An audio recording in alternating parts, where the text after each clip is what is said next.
Hello, Assalamu alaikum. Can anyone tell me if my voice is clear and audible? Walaikum assalam. Yes, you're audible. Okay, that's great. Thank you. Welcome. So, I would like to start my presentation. First of all, a quick introduction from my side. I'm Fizan Shazad, a graduate of Rawalpindi Medical University, and I've actually graduated just a couple of months ago. I'm a recent graduate. And today I'll be telling you about what I consider to be the most important part of meta-analysis, the screening and extraction for meta-analysis. Now, the thing about meta-analysis is that you're just using data of trials and then you're performing your analysis. So it doesn't seem that, task heavy or that big of a thing. But the problem is that you have to filter through hundreds, if not thousands of articles. That's where this thing screening comes in, and then you have to extract only the relevant information from them, and that's where the extraction part comes in. We have very less time, so I'll just get right through it. Then we will take a break in between, and in that break you guys, I think, will have some activity sort of planned, and I'll also give some time for 5-10 minutes for question answers, and then we will resume the second part. The first part will be screening, the second part will be extraction. Now, for screening, the first part is obviously running the search and pooling the articles, which I have done right here from PubMed and Cochrane. My advice this yesterday. The second thing is that you have to define the inclusion and the exclusion criteria, right? So what I'm going to do is I'm going to right now define that. And after we do that, the third part is removal of the duplicates, because obviously when you are doing from two databases, there would be more than one articles which would be similar, and then performing the primary, secondary screening, etc. So first of all, our topic would be atogepant. It's a drug which is used for migraine. That's our topic. I'm not like explaining it a whole the safety and efficacy of etc etc. Just know atogepant for migraine, population migraine, intervention atogepant, comparator placebo, and as for the O/S/T, we have not said anything specific for that. Okay, so now what we're going to do is we're going to do everything according to this. In that case, our inclusion criteria would be, obviously you can include only original articles. So that's the number one thing which is specific for all meta-analysis, right? And secondly, I have restricted ourselves to trials. Why I have restricted to trials? Because from my initial literature review, I've seen that there are multiple trials on this. So we can basically, easily extract data from trials, and we will still have enough studies. If you do not have enough studies, then you may also consider cohorts or case controls. That's completely up to you. That's depending on your, research question or on your preferences. As for the exclusion criteria, now since I have written only original articles and trials, I would exclude only abstracts published. Usually, it's not preferable to add only abstracts in your, studies. One more thing that I would also remove is the post hoc analysis. The problem with post hoc analysis is that it's basically trial within a trial. So there's a repetition of patient data. You do not want a repetition of patient data, as that will skew your results to that particular study. Because obviously, if you are pooling a study twice, then that study would have significantly more patients as compared to others, and hence it would, incur bias in your research question or in the methodology. So right now we have just limited ourselves to this. I'm going to include only original articles that are trials, which, okay, so which will assess only the safety and efficacy. We are not looking for the pharmacokinetics or anything, or the cost. They are meta-analysis on cost. They are meta-analysis on the basic pharmacological stuff. We're not including all of them. We are only including the safety and efficacy of atogepant for migraine.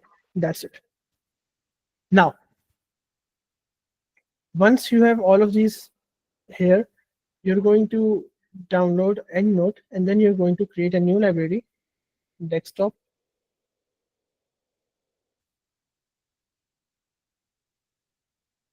So this is how the EndNote whole library works. We are right now at this part.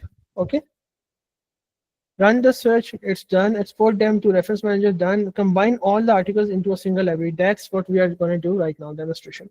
Now, we're going to go to File,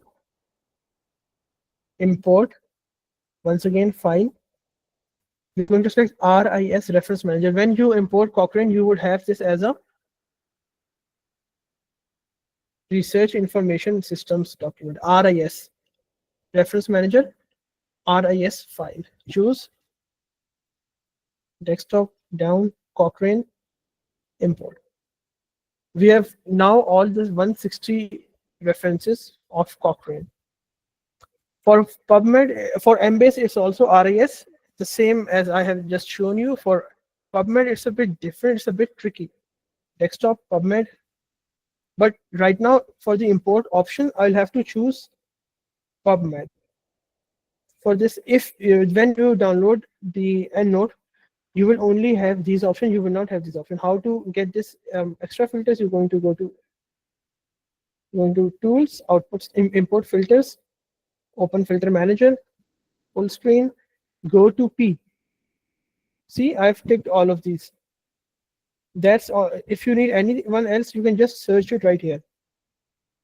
For example, if I want Embase, and usually I download Embase files in RIS. The reference information system, RIS is the best, system, or the best, you can say, type of references database that you can import. But for example, I also need Embase. I'll click that. Then I don't think there's an option to save here. Yeah, there isn't. I'll pause. File, import, file. See Embase, it just came here. That's how you're going to choose PubMed, and then you're going to go to your PubMed file, click it, and then import. 144 from PubMed, a total of 304. Now what you're going to do is you're going to go to the Chrome and you're going to click on plus. You're going to click on Prisma flow diagram.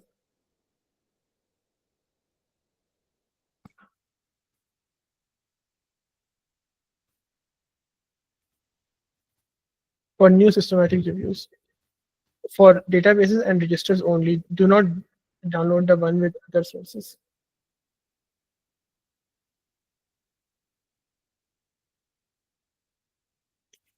Now you're going to edit this whole, Prisma. We do not use AI or anything. We'll just remove all of this. Automation tools. Now, remove database and write PubMed, and remove registers and write Cochrane. The reason I'm doing this is that we're not going to any library, which is a physical one, and then looking for journals and articles in that. We're just using online, so we are only using databases. We're not using any registers. Okay. And secondly, like registers can also be online, but they're very few and far between. We're only using databases such as PubMed and Cochrane, so we would just write their name and that's all. Now, 160 in Cochrane, 1044 in PubMed, 144 in PubMed, and 160 in Cochrane. Okay, once we have all of this right here, now what we're going to do is we're going to remove the duplicates. Go to all references, library, find duplicates. Oh wow, 91 duplicates. So now what they have done is that they have given us two articles which were the same.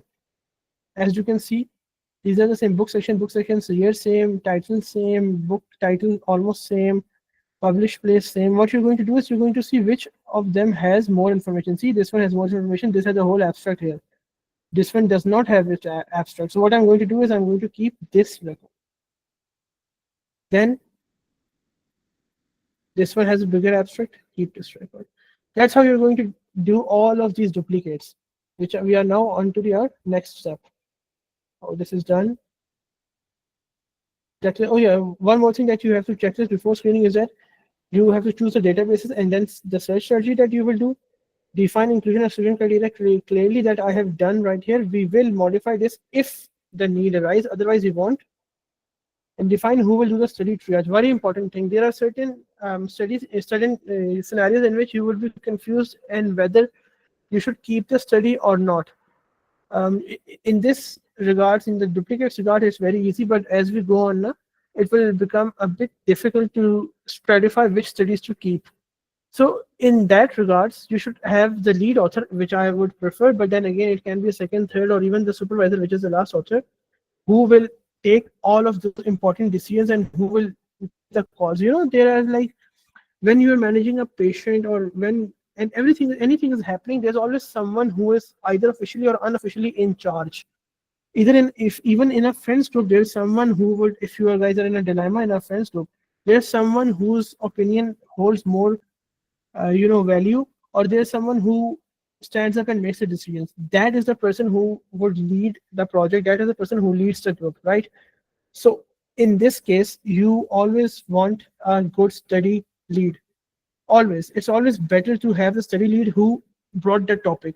For example, if I brought a topic to my supervisor who is in the attending physician abroad, now he hasn't researched the topic as well as I have.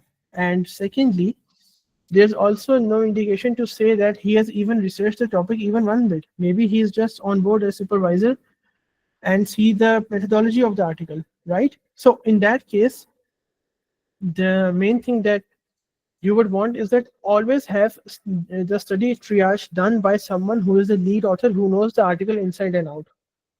So once you have done this, what this basically does is that if you are too bored, I would say I'll obviously like do all of these minimally, manually. But if you are too bored, or if you have a lot of things to do, you can just skip this. What it would, skip all, how to skip all? Oh yeah, I just cross. Okay, so these references are like duplicate that he has selected right here. Hold Control D to delete them. Once you delete them, this is the trash. Control A, Control D once again, this is here. Okay. As you can see, these are also duplicates. The problem with these is that there's just like, for example, some articles are 3 or 4 times in a single journal. So, here it is. If you see this one, it's the same. These both are the same. Then you're going to click here, Control D, 52 plus 34. The total number of duplicates were 52, 30, 82, 84, 86.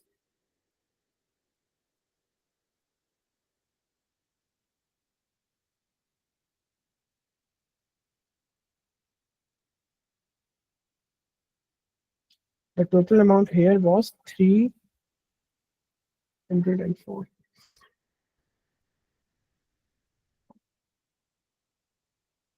Now what I'm going to do is I'm going to remove 86 duplicates from the 304 articles that we just had to 18 is the answer. Now, screening. In screening, we have the primary or the title screening, and then we have the secondary or the full text screening. The difference between primary and secondary is a bit, extensive, but I'll narrow it down the most I could for you. In this case, the high number of articles are in primary screening, low number of articles are seen in secondary, because obviously once you have done the primary and you've removed all in the primary, then you do the screening. So it has low number of articles, and this one has high number of articles. You do not have to give any reason for exclusion. You need to tell why you excluded. I'll just show this right here. Primary screening, no reason. Secondary screening, yes reason. Then you need a good level of skill for this screening. You need a low level of skill for this screening. What I do is usually I ask the juniors, I give them a proper guidelines on how to do primary screening, and then I ask them to do it. As for the secondary screening, it's usually done by me or someone, trustable, or someone who I have worked with before, someone with experience. Because the first time you do secondary screening, you will face lots of problems and you will constantly make mistakes. So you do need someone who's going to help you through it. The first time I did secondary screening was completely wrong, so I had to do it again, and I kind of learned from my own mistakes. Plus, when he saw that, when my the lead author saw that it was my first time, he said, okay, so you know what, we'll do a couple of articles together, 10, 20, and then you can pick up. And that's how I learned secondary screening. So yeah, don't worry if you make mistakes. I'm just telling you that it's okay to make mistakes in secondary screening, but just tell the lead author that if you're not understanding anything. Okay. For softwares, I'm going to use EndNote for now because it's simple. You can also use this Rain software. It's an online software and has some additional filters that you can use in primary screening. It helps really for primary screening. The problem with Rain is that their duplicate removal is not good, at least in the free versions. So I always try to do duplicates on EndNote and then shift to Rain. Another good thing with Rain is that you can collaborate with people on it and then divide their screening. So that's also a very good thing. But then again, we don't have much time, so I cannot go through all of that. I would actually share the link of the introduction or tutorial to Rain in the resources that I will be sharing with you after the webinar, so you can watch that video. It's actually a very good video, 30 minutes or 25 or 30 minutes video. Yeah, not very big as well. So anyways, now we're going to demonstrate screening, probably one of the most complex things. You're going to go to My Groups, create a group set, and you're going to name it primary. Then create group set, name it secondary. Okay, done. Now, as for primary, click it, create a group, exclude it. In secondary, create a group, included. Now, wrong outcome, wrong design, wrong drug, wrong/no comparator,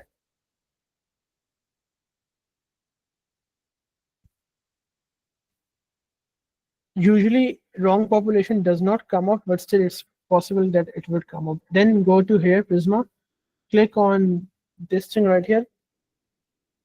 Oh, sorry. Wrong design, wrong drug,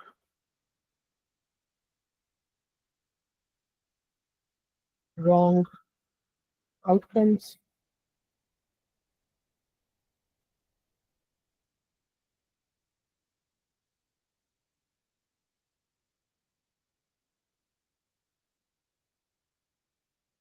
okay.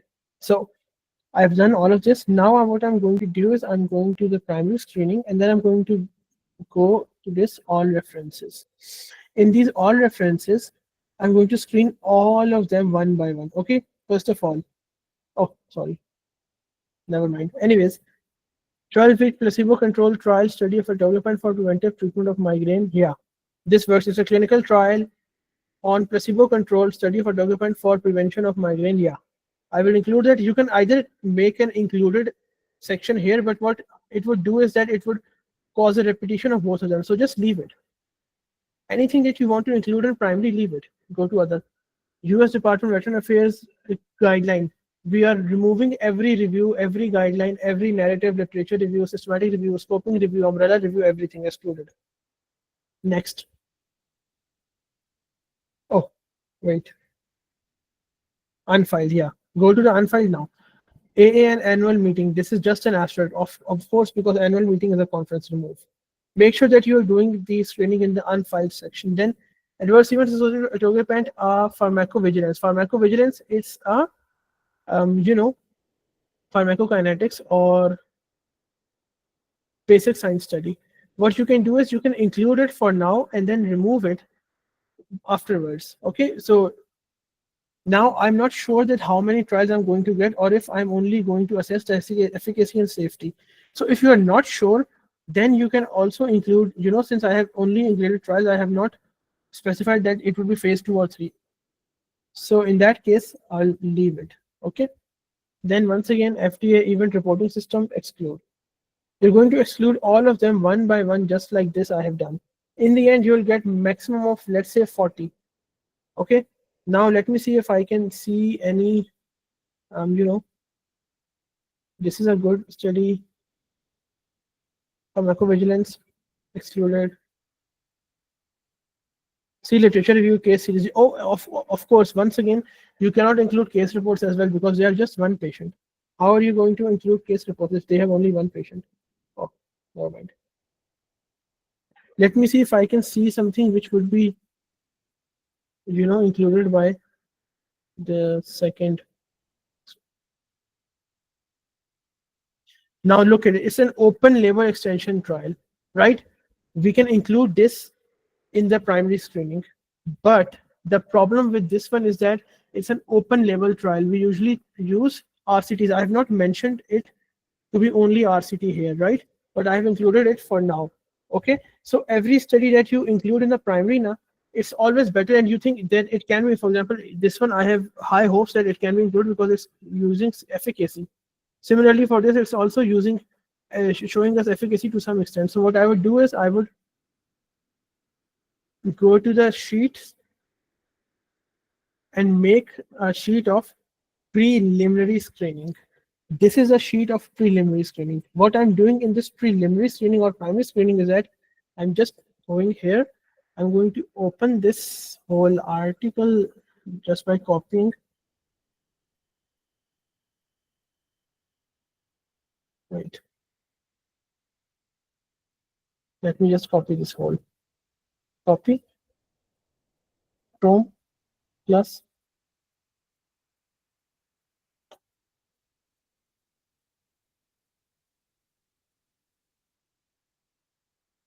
You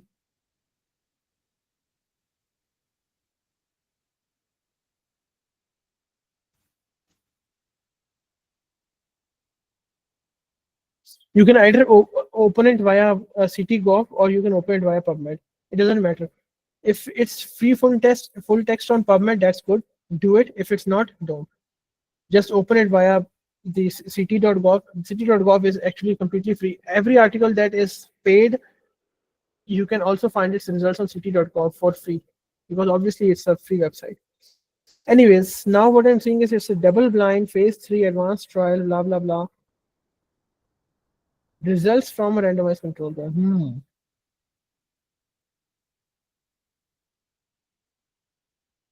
It's actually a good trial.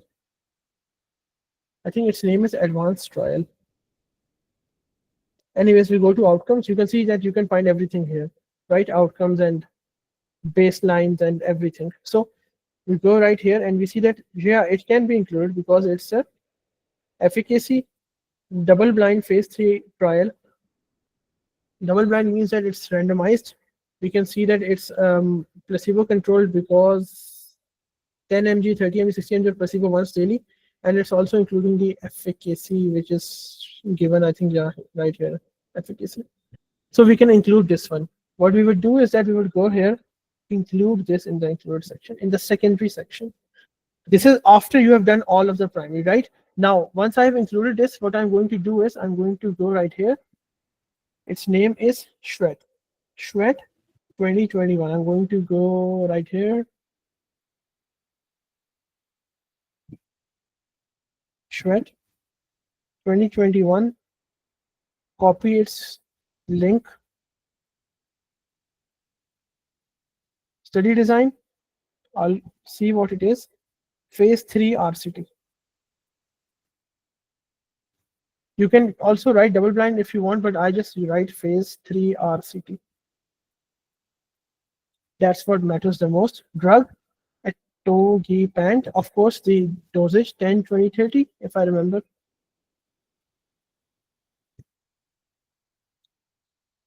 Comparison with placebo. And now the most important thing is that I would go to the methodology section. Outcome measures. Primary endpoint was change from baseline in mean MMD. Okay, I go here, I click on here, Control V, Alt plus Enter. Alt plus Enter would basically move you to a next line in the same cell here.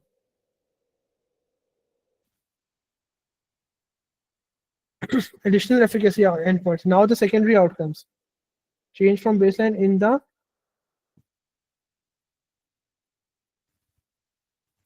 all of these. Go here, leave one space, then go here, change in what? Monthly. Moderate mean. Oh, sorry.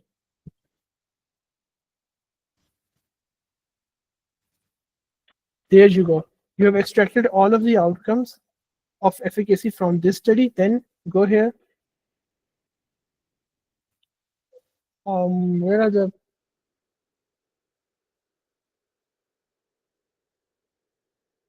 safety? Yeah, here we go. Adverse events, and that's it, nothing else. Usually it's just clinical laboratory evaluations, but I would say do not include these because these are very subjective. You can also include this Columbia suicide severity and CSSR and adverse events. You cannot quantify ECGs, you cannot quantify lab values, right? How would you pull lab values? So just in CSSR, you can also write the full name. You should write the full form here as well. Okay, so these are the two efficacy outcomes. Now, if I go to this study, I think this one, no, wait, this one. Oh yeah, for example, this one, this is an open label extension trial. This one is in the wrong design. Okay, and for example, that we excluded 180 in primary studies, in primary screening. Go here, write record excluded 180, 28. Not retrieved. If you did not get any full text from closed access, then you can write this here. Otherwise, what you can do is you can simply ask, any of your peers to get you the article.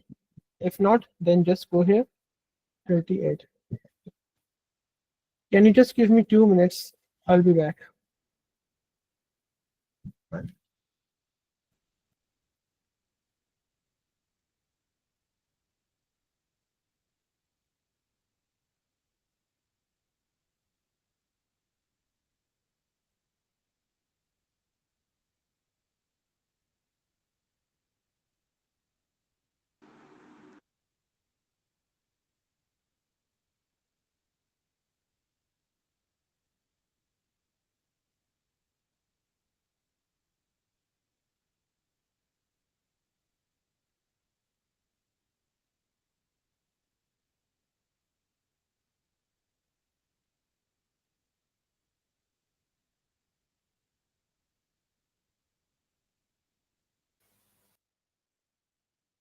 Okay, so sorry. I guess speaking all that, it makes it thirsty. Is my screen sharing and my voice okay, or do I need to do something else to fix it?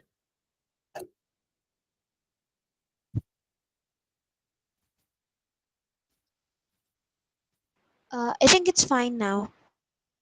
Okay, that's good. Anyways, continuing with our webinar. Now, this one, without acute medication overdose progress trial. This is also a good trial that we can include. Obviously, we'll have to obviously search it whole, but we can do this. This one would be a meta-analysis, so it would be in the excluded section. Let me see if I can find. Yeah, now see who failed previous oral prophylactic treatments. Now, what we are going to do is you're obviously going to see if the trials that you have included here, they have any specific requirement. If they don't, then it's okay.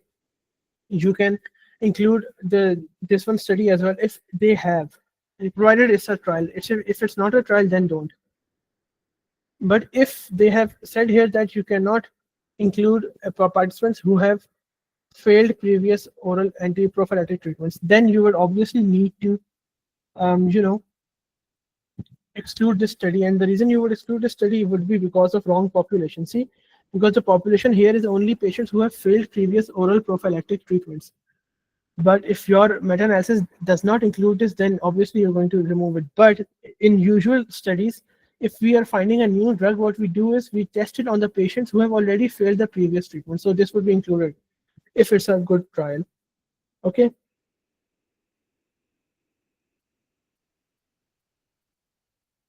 Now for this one, see, I cannot make out what sort of article is it. You can either open it via its DOI or its title, or you can just look at the abstracts and find the methodology here. The authors performed a systematic search. See, exclude right away. Exclude. Include. I'm including this trial because I know it's like a good trial. Okay, so now this one is results from the progress 3 trial. Once again, wrong design. Let me see if I can find something else as well. Probably there's a very hard if I would get a different drug, because obviously atogepant has its own,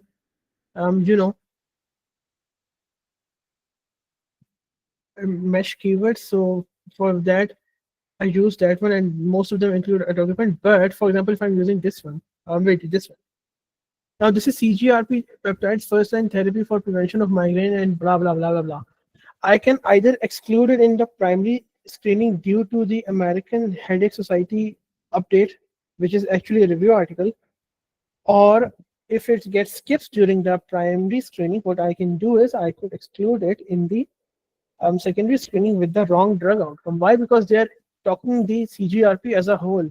I want the results only for atogepant. So if they do not have the results for atogepant, I will just, oh sorry, not in design, in the wrong drug. Yeah. Anyways, that's how you basically do all of this. Results from 5 atogepant clinical trial. Once again, data pooled exclude. This is probably a half-assed meta-analysis. Now, look, this is receptor antagonist, ubrogepant and atogepant. What I would do is I would open this whole article and then see if I can extract the data for atogepant. But if they have provided data in which atogepant and ubrogepant are both combined, direct wrong drug. That's how you will do the screening. And once you've done the screening, for example, we got, I think by this time there must be like 7 trials included. So 7 trials of atogepant. Wrong design 11, wrong drug 5, wrong outcomes 4, wrong number of comparators 2. Wait, let me see. Let me do the math. 11, 5, 16, 4, 20, 31. Okay. Actually, this would be a bit low. Yeah, that works very good. Now, I was actually trying if I could find a pharmacokinetical study. Yeah, so effect of high fat meal on the basic science study, pharmacological study. We want a clinical study with these outcomes of safety and efficacy. As you can see, we have already gotten 3 articles, right? So we do not need pharmacological. So now what we're going to do is we're going to add only phase 2 or 3 trials, RCTs, not just trial, RC trials, randomized controlled trials, which will assess only the safety and efficacy for migraine outcomes with the outcomes of, now I'm also going to specify the outcomes because we have a very good idea of all the outcomes that we wish to, include. What you can do is instead of writing it like this,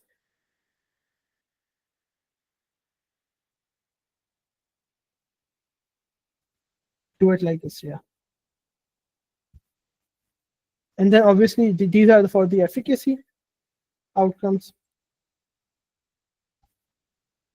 Now these are the safety outcomes. See how we have now,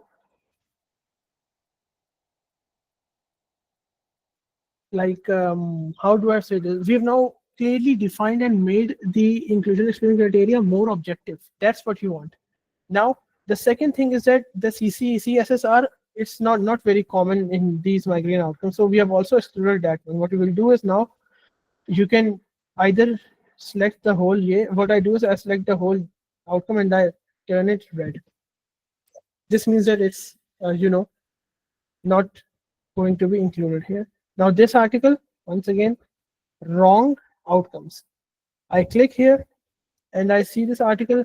For example, obviously, like if I excluded this right here on the spot, but you would be doing full text screening and then you would be excluding it, right? Because this is a secondary screening. What I would do in that case is that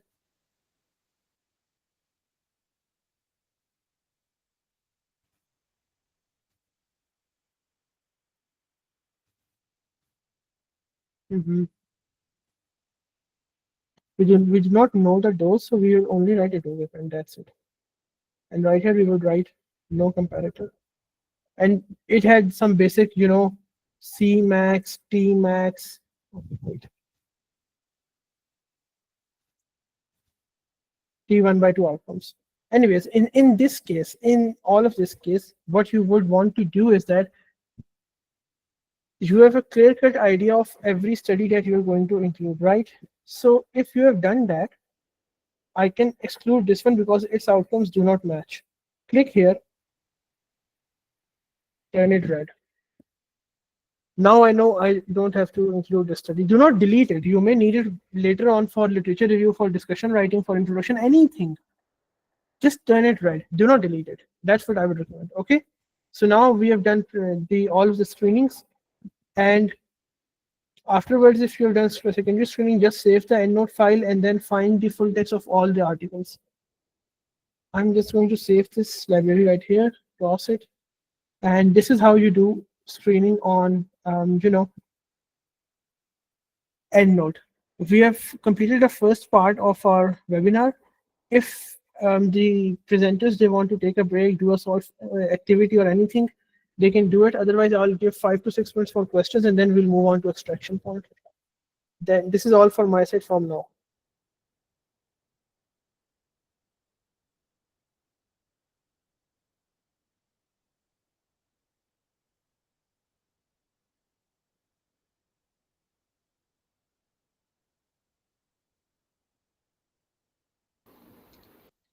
Okay, so we have 5 minutes for another energizer, and then we'll get back to the next part of the webinar. For now, what we're going to do is कि I'm going to tell you something. Like मैं आपको एक कोई statement दूंगी, and then I'll give options, and then you guys have to guess के what can be the possible option, right? So the first one example is, and you have to write it in the chat box. So the first example is, what do you think? Which of these foods have been studied or has been studied the most in clinical trials? Is it garlic, turmeric, green tea, or fish oil? What do you think is the most? Which of these food items could be studied the most in clinical trials?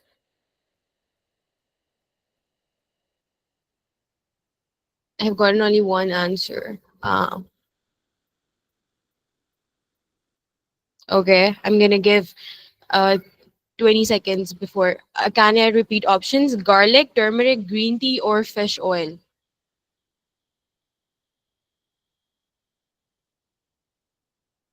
This is अभी तक the options are, a lot of you are in favor of fish oil.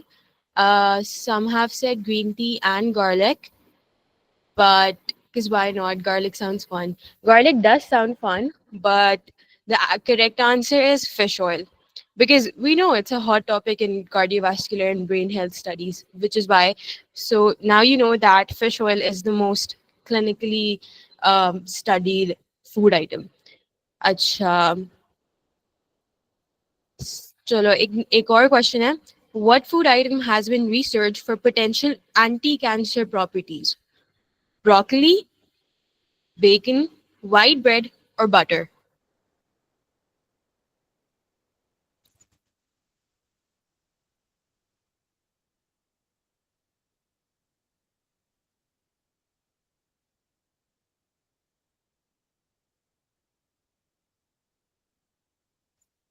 I've gotten a couple of broccoli answers.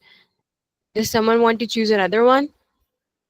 Is no one in favor of butter?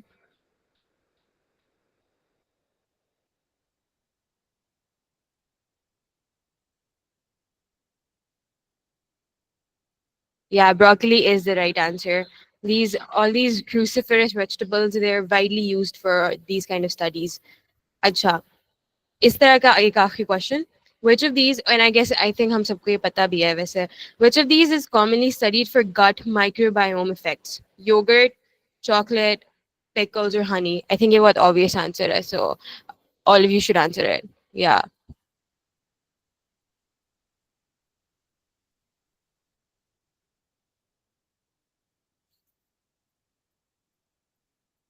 Everybody voted for yogurt, so I guess that's That is the right option. अच्छा, पहले जो मैंने this that किया था उसी तरह अब हम थोड़े से 1-2 मिनट के लिए would you rathers कर लेते हैं. Okay, so the first one is, would you rather write the literature review or analyze the data? Personally, I would analyze the data, but I think everybody agrees analyzing the data. Yeah, same. Acha, would you rather format 50 references manually or rewrite your introduction from scratch?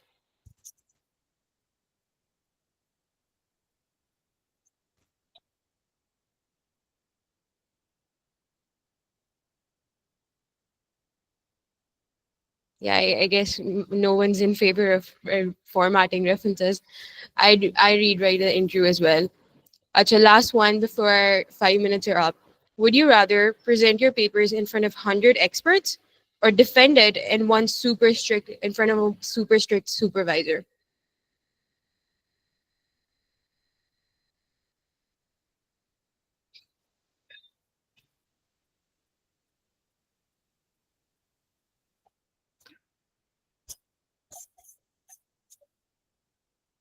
इसके ऊपर conflicting opinions आ रहे हैं. Half of the people are saying they want to present, half of them are saying they want to defend it. Acha, final. Would you rather work on a systematic review with 5 people or do a case control study all by yourself? I think we know हम कौन सा prefer करेंगे, but case control, systematic. अभी तक ज़्यादा people are in favor of case control. Yeah, so I'd personally go for case control as well. Acha, so our 5 minutes are up, and I think Fazan, Shazad would like to restart the next part of the webinar. Thank you, guys.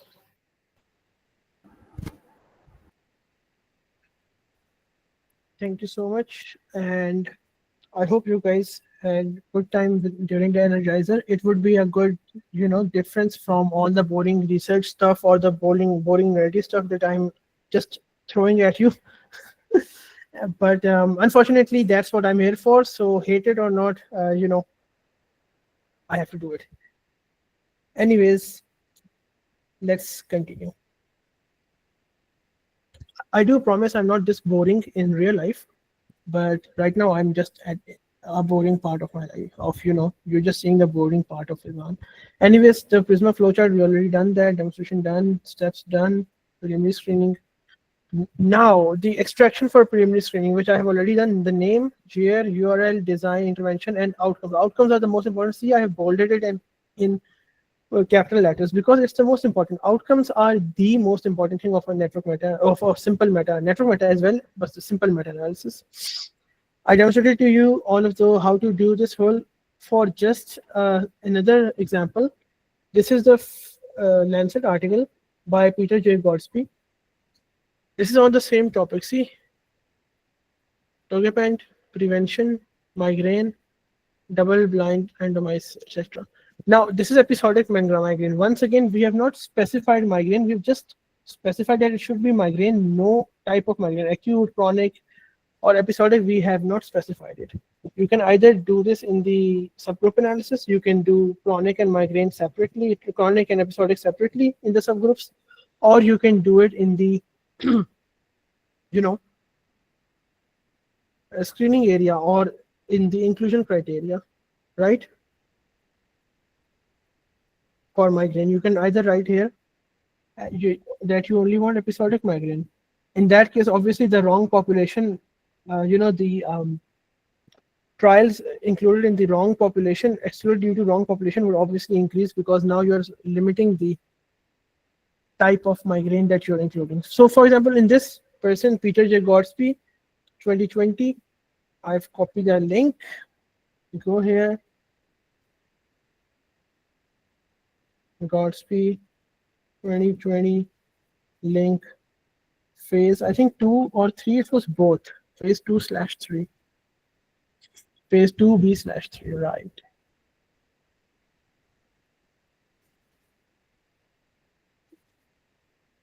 Now, we do know that it's ectogepant, but we do not know what doses, right? 1, 2, 3, 4, 5. Oh, wow, 6. This one, he really outdid himself. Anyways, so now you'll have to write each and every one, 10 mg QD, 30 mg QD, 60 mg QD, 30 mg BD, 60 mg BD, blah, blah, blah. Just, write all of this right here. I'm just going to remove it. Go here, placebo. The outcomes, the main thing that I wanted to show you were the outcomes. Now, primary outcome was changed in, once again, see the same thing that we included. And as for the secondary outcome of safety and tolerability or adverse event recording. So since this is just only abstract, you can only write this for now. Now, see, they have given the NCT number of ct.gov. Every good trial does. Go here, go back, go to the outcome measures.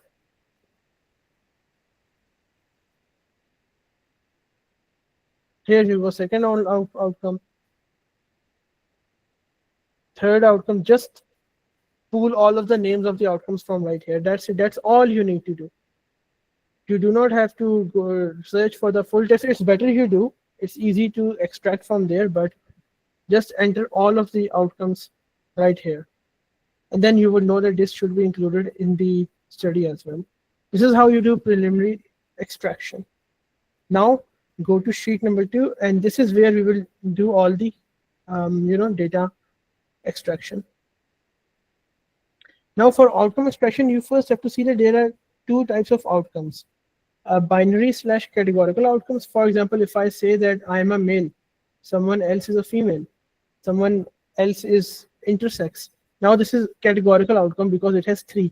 If I say that I'm only going to include males and females, which is the usual case with most trials, you can say that the outcome is binary. These outcomes are discrete. They are not continuous or numerical, they are discrete. So in these outcomes, we call them categorical. Continuous outcomes, I have an age of 23 years old. Someone else has an age of 24 years old. My brother is 20 years old, right? So all of these things are continuous outcomes because I'm not exactly 20 years old. I was 20 years old 1.5 months ago. Sorry, 23 years old 1.5 months ago. Now I am 23.1 something years old because I am 45 days past. So now I'm like in decimals, right? Similarly, height. Someone's height is not exactly 6 feet. It's 6 feet 1 inches, 6 feet 2 inches, etc. In centimeters, 180.1, 180.2, etc. So in these particular scenarios, this is a continuous outcome, and you would find its median and mean. Mean is the average of all the values. Median is the centermost thing. I would show you a quick difference here.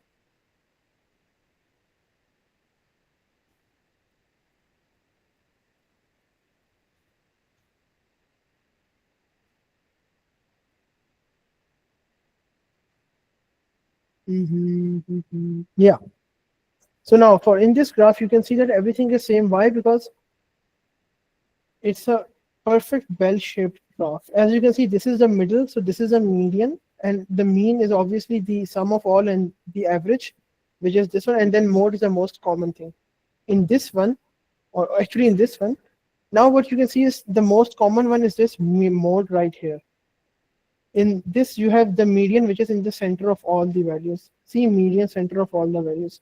And the mean, it's basically an average. The reason mean is a bit to this side is because there are more data which are low as compared to the higher. See, the height is only 30%, and the low point or the trough is the 70%. Crest is only 30%, trough is 70%.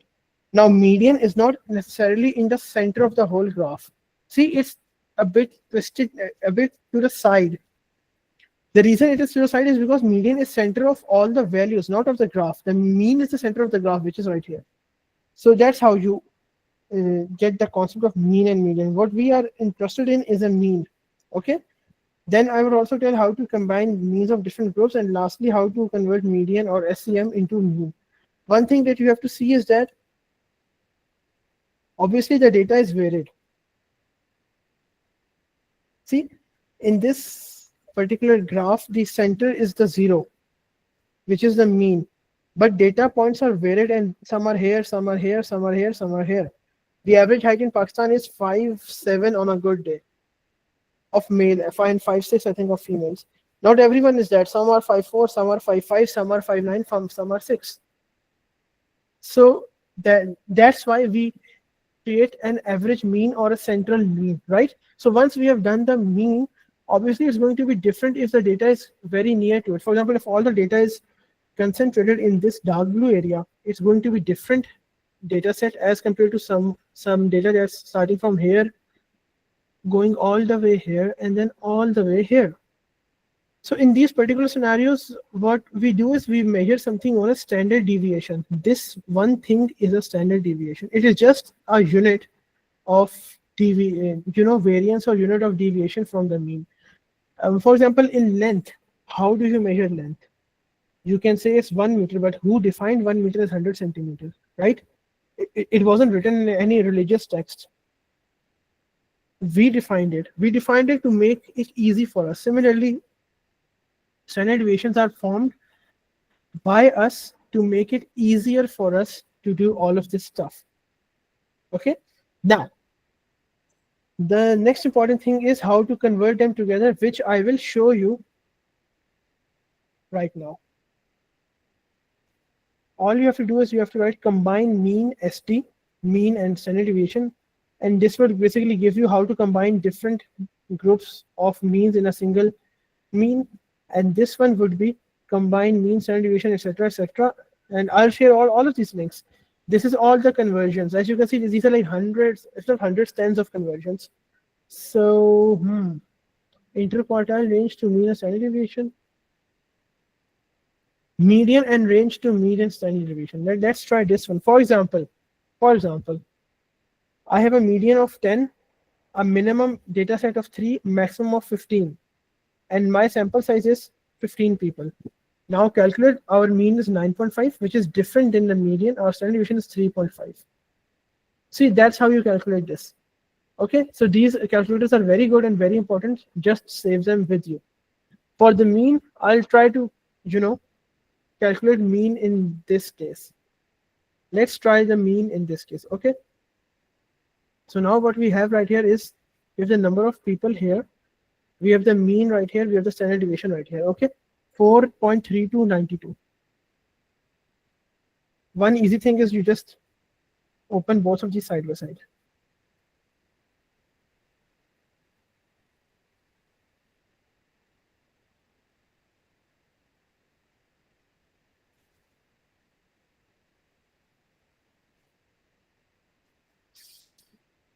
Okay, so this is placebo. We're going to remove this one. 4.3.2 and 92. So the first column 1 is sample, column 2 is mean, and column 3 is standard deviation. Okay, sample size 92, mean 4.00, standard deviation 0.32. Next line, 182 sample size, space 3.76, the change, space 0.23 standard deviation. Okay, let's combine 3 for now. 177 space 3.55. You will see that I'm removing the minus sign. The reason I'm removing the minus sign is I'll tell you in a minute.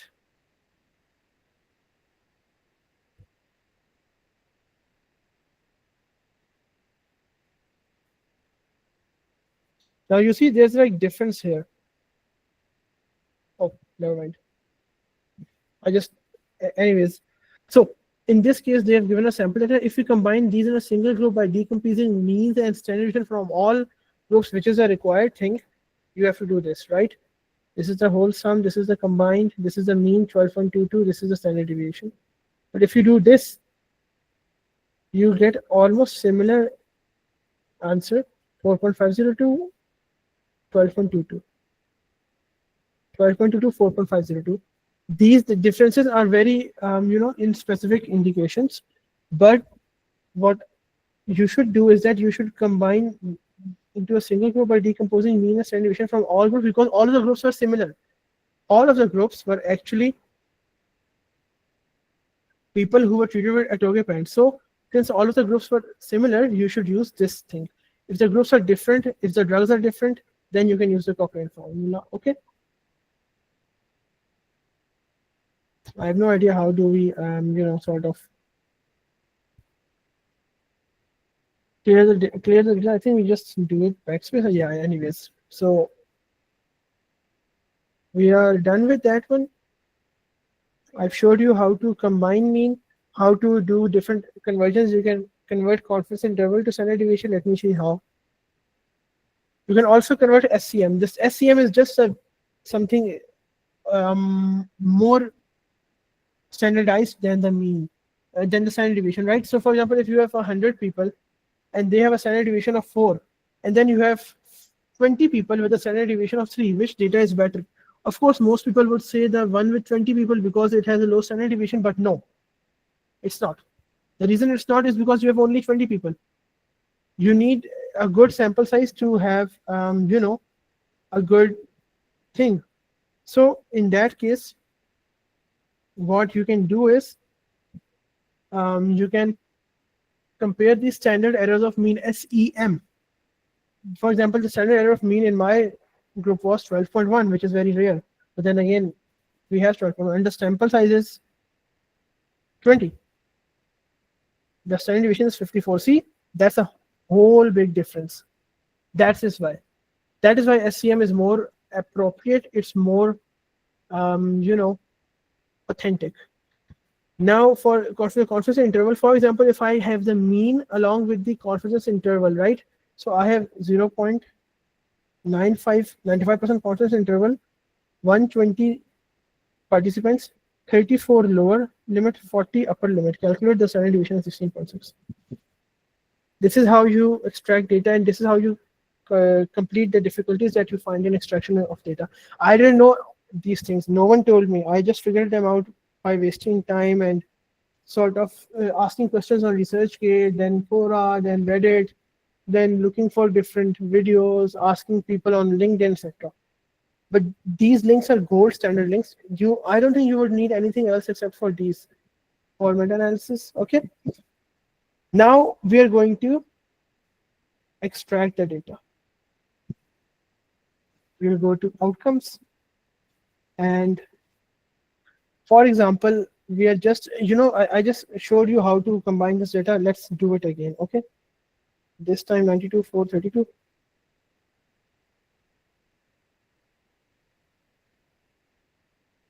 I'm only going to combine two of these, 182, 3.761.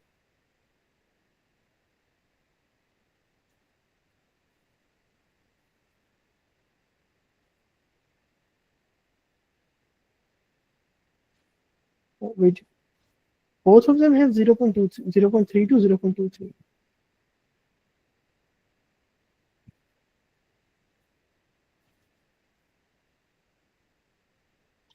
Here is our mean, here is our standard deviation. Now what we'll do is we'll go, where's the sheet? I think I must have deleted the sheet somehow. Yeah.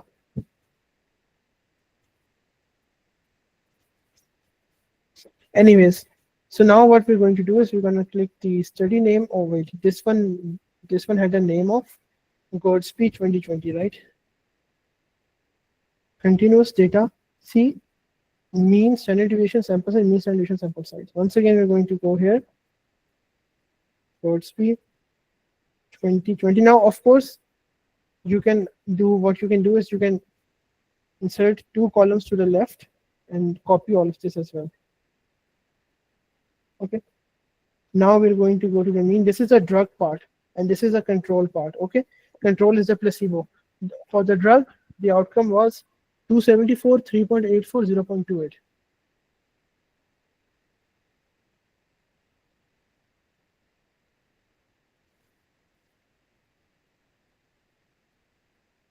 And for the placebo, 2.85, 0.23,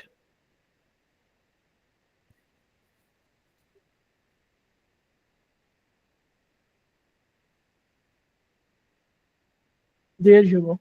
See, this is how you do extraction. Once more, this is another article. I think this is by Tassorelli.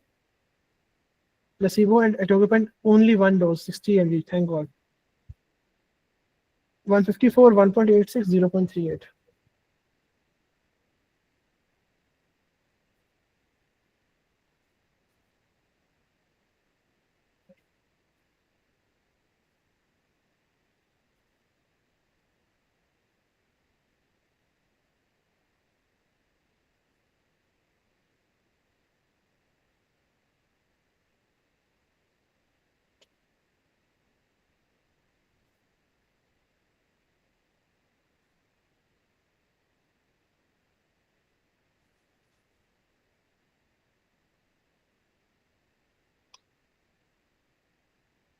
And Tassorelli published this in, I think, 2024. Let me see. 2024 April.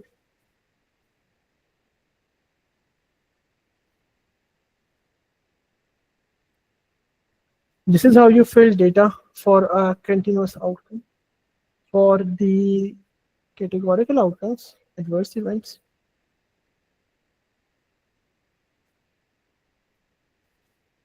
okay, so in this case, what you can see is that this is other non-serious adverse events, and then we have the serious adverse events, right?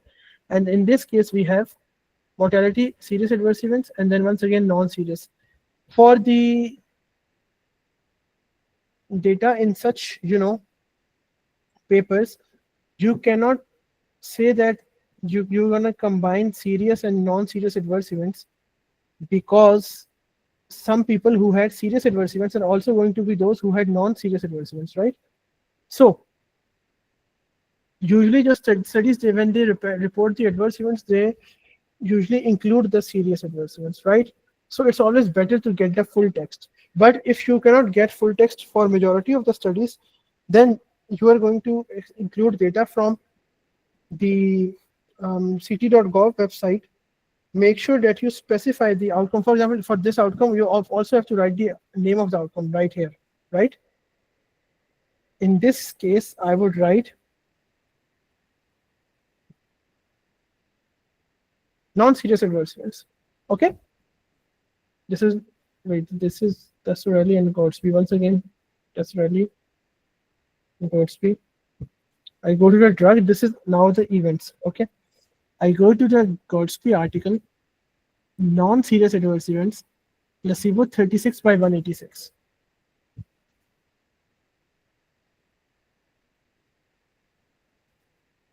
Okay, so now for what atoglipant, what I would do is I would just do a quick mental math. 17 plus 47, 64. See, already this is like too much adverse, double the adverse events, like wow. And then 183 plus 93. Okay, so 180 plus 90, 270 plus 33, 276. As you can see, it's quite clear right now that atoglipant has higher number of adverse events. You see, for just 1.5 times the participants, it has almost a double in the adverse events. As compared to this right here, as you can see that this is a mean of 3.84. This is a mean of 2.85. This is 4.2 and this is 1.86. It's clear-cut indication that atoglipant works with having adverse events, right? So you can get a pretty good idea of your study right now, doing your screening as well. Now for placebo, we had 34, at atoglipant 40, 157, 156.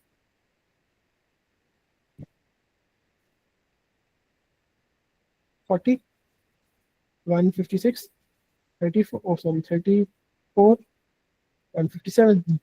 See, then that's how you extract the categorical data. That's how you extract the continuous data. This is the most important part. Anything, you make one little mistake. I do this as 2.84. My whole study is wrecked. I'm not kidding. My whole study is wrecked. Why? Because all of these subsequent studies are going to show an effect measure, are going to show that atoglipant is better, except for the Goudsby. I once had to do a network meta-analysis of 17 trials with 16,000 patients. Once again, the whole analysis again. just because one of my co-authors, they had extracted data wrong from just that skewed the whole results of meta-analysis, network meta, and I was getting 87, 88% heterogeneity.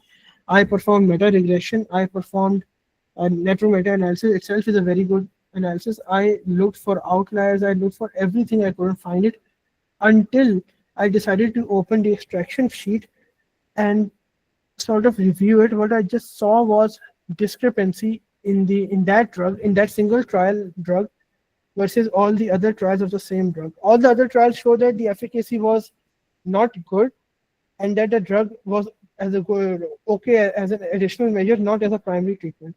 And there was this one trial which showed that the drug was a wonder drug. I opened that trial out of suspicion that why did the trial had the different results, and saw that the data was extracted wrong. The mean was actually 1.56 or something, and they had extracted as 11.56.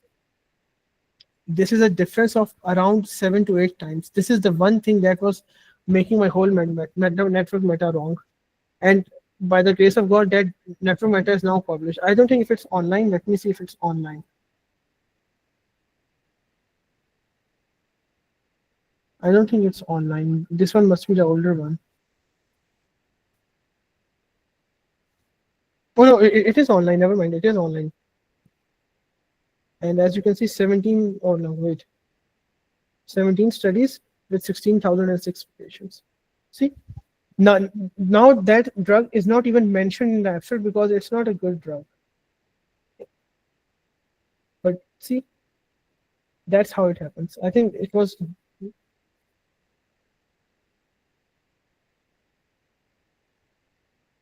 I'm not remembering the name of the drug. I think it started with L. I don't know what's the drug.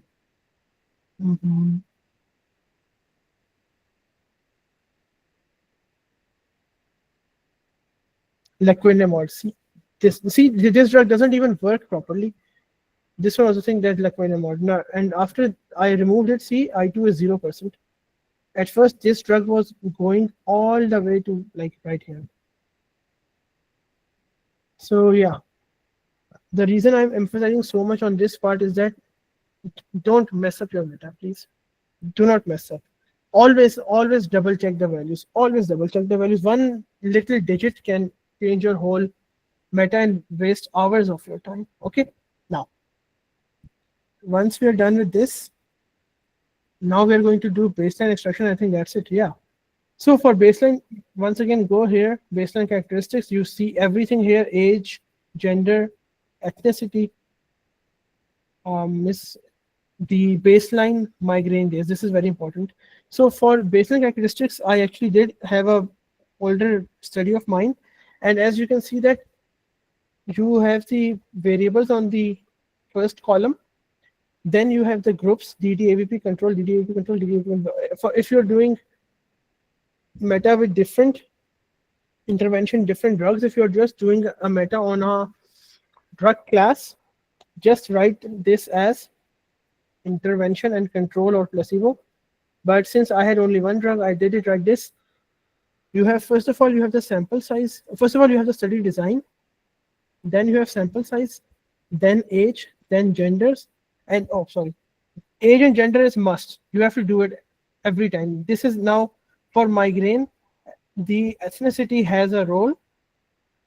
It's, I think, usually common in Hispanics, if I'm not sure. Like, wait, no, so not Hispanics, non-Hispanics. Yeah, I think migraine is common in Asians and Caucasians, if I'm not sure.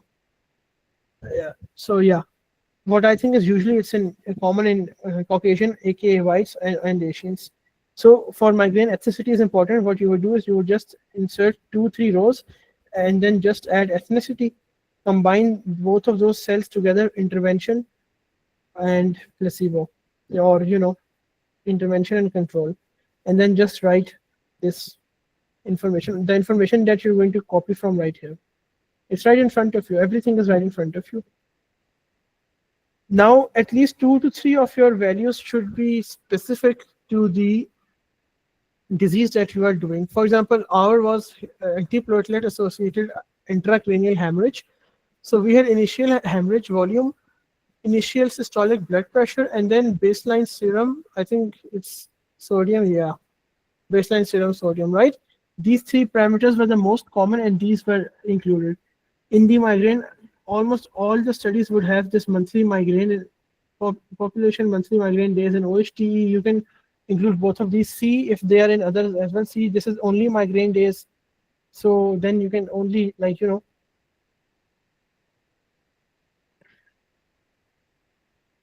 I would say always go for this MITT, intention to treat. This is not the intention to treat.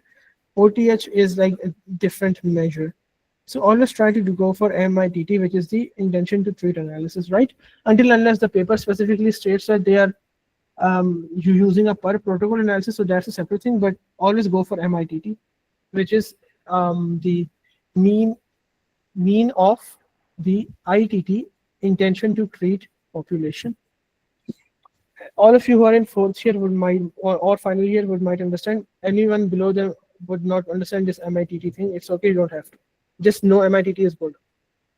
Anyways, so you can pool the migraine days, and I think they didn't give much basic information in this one. They also, in the last article that I had in the acute migraine, they also gave information on the number of prophylactic treatments or the number of acute treatments that they had tried. So you can also type in the number of drugs that they have tried or the number of drugs that they currently take. Okay, this is how you do the baseline extraction, and with that, the extraction is complete. The reason I extracted data in this particular format is that now it's very easy for you to just copy all of this in the review manager, which is the software used for meta-analysis. If you want to do it in the R, which is R Studio, another software used, or Stata, you can also just easily modify this whole sheet according to that, and you do not have to worry for anything else. I have given you the things to, like, I have given you a format to do basically everything. As for the resources, I'll share this screenshot, this whole sheet with you. I will share both of these links with you, and if you want, I can also share the EndNote library, but I don't know if that's important. Just let the moderators know. They will tell me if you also want the EndNote library. And lastly, I think the video is obviously given on YouTube as well, so I don't think that's a problem. And for my side, this is the end. Thank you so much for tuning in. Thank you so much for listening to me. And if at any time you wish to collaborate with me, I am available for collaboration after August. In September, you can hit me up on LinkedIn. It's Fizan -SHAZD, Fizan Shahzad. People who are from RMU, they would have my socials with them most probably. Anyone who's not from RMU, you can also ask from them. You can also ask from coordinator. I'll share my Instagram and LinkedIn with her as well. Lastly, now is the time for Q&A.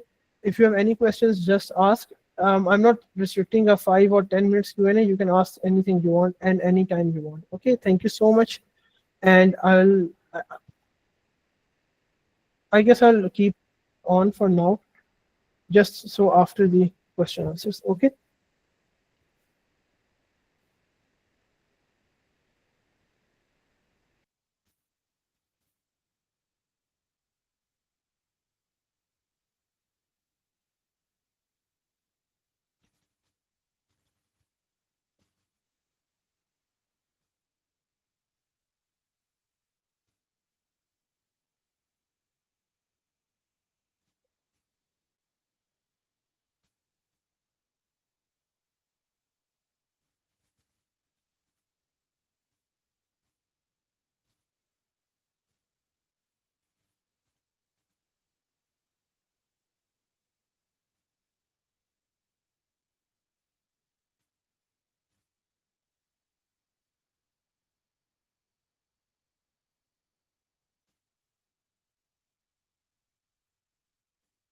Okay, so yeah, sure. I'll explain the Prisma chart again. Can you mention again the website for paid article for free? Sci-Hub. Sci-Hub is the, well, actually, I didn't mention this, but Sci-Hub is the best website for this actually.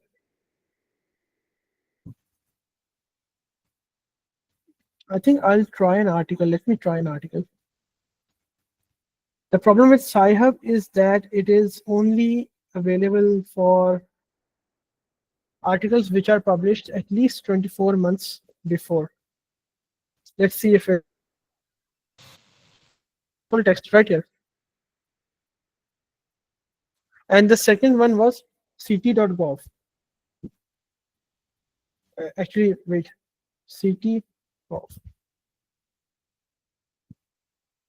clinicaltrials.gov. See this one, or you can just copy the link here.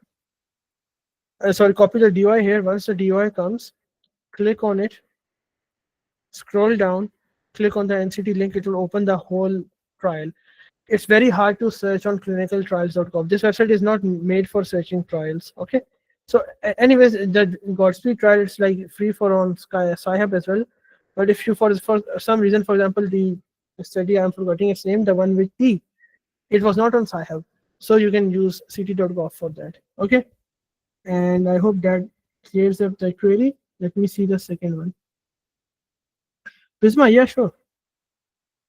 For Prisma, first of all, when you download it, you have to remove all of it and just include duplicates removed and the research records identified from Yumuno, or just add databases here. Okay, just write it right here. Now you included 304 from databases, from PubMed 144, from Cochrane 160. Once you mention all of these, and for example, for Embase, you also got 200. Okay, that's how you do it. Once you have done all of this, now what you're going to do is you're going to screen all of those records after removing the duplicates. Once you remove the duplicates in EndNote, you mention 86, you subtract 86 from this 218, here it is. You perform primary screening 180, you remove them 38. You see if you can find full text of every article, or every article that you cannot find full text of, it is on clinicaltrials.gov. If it's not, you mention it here, 3, 4, etc. In my case, it wasn't. Then you go here, 38. This is the secondary screening. You mention all the reasons why you excluded them in the secondary screening. And lastly, you have these 7 articles, which are your final articles. Okay. Anything else?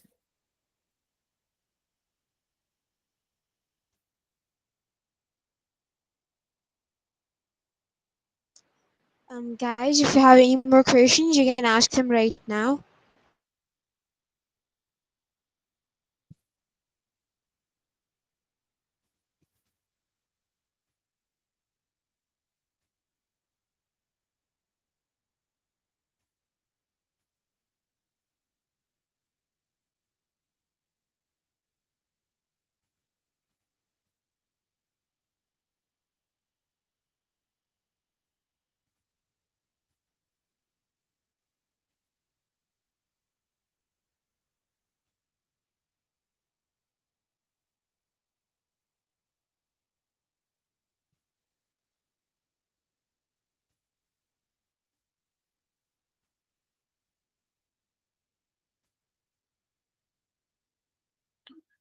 Okay, so for my LinkedIn, I'll write it right here, right?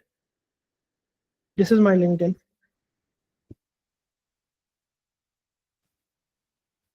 Wrong design, wrong outcome, etc. sections. These are basically the secondary screening. The things that, wait, let me see. Where is the EndNote library? I don't know.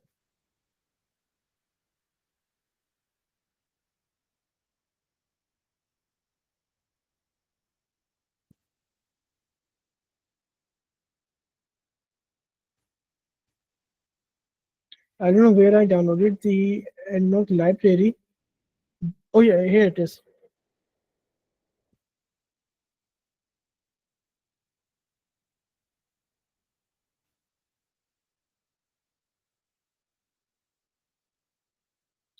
So as you can see that right here, wrong design is these are trials, or number one, they could be not the trials, or if they are trials, they may be open label trials, or they may not be phase 2 or 3 trials. They may be,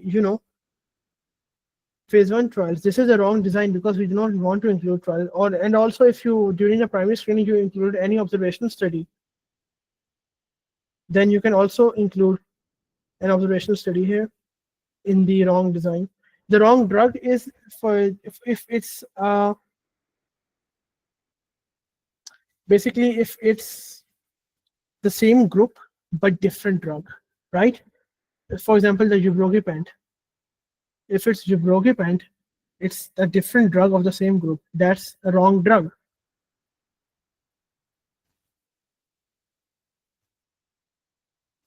Okay.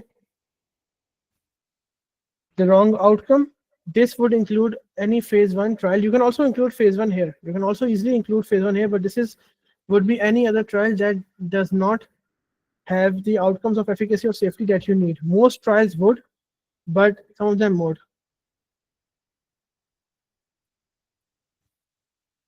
Then lastly, we have the wrong population. I told you that now right now we are including every one with migraine, but if you include only chronic migraine, then episodic migraine would be wrong population and wrong comparator. This would be, or no comparator, this would be if we have atogepant comparison with another drug. For example, atogepant with jubrogepant, or if we have no placebo at all, we are just comparing all of the atogepant, you know, what do we call them, doses between themselves.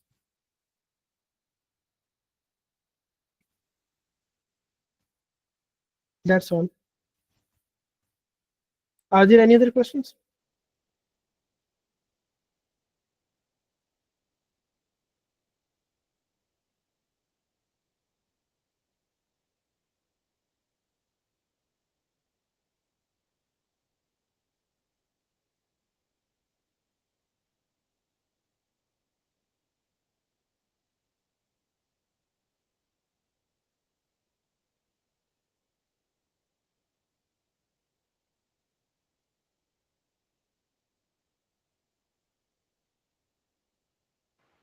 I don't think we have any more questions right now. I guess कोई अब नहीं कर रहा. Okay, that's great. If you have any other questions, you can just send them to the coordinators and they can include me, and they can just send me and I'll, like, explain them, and then they can forward that to you as well. So no need for that. One more thing that I also wanted to, I think we have gotten just last question. How many articles should be there in the included category? It's very different. It's very different for every meta-analysis. I've had meta-analysis in which only 5% were included in the secondary screening. And I have had meta-analysis in which almost half were included in secondary screening. It's very different. Do not fret or do not focus on how many articles should be included. Focus on the technique. It should be the proper technique. That's all. Nothing else.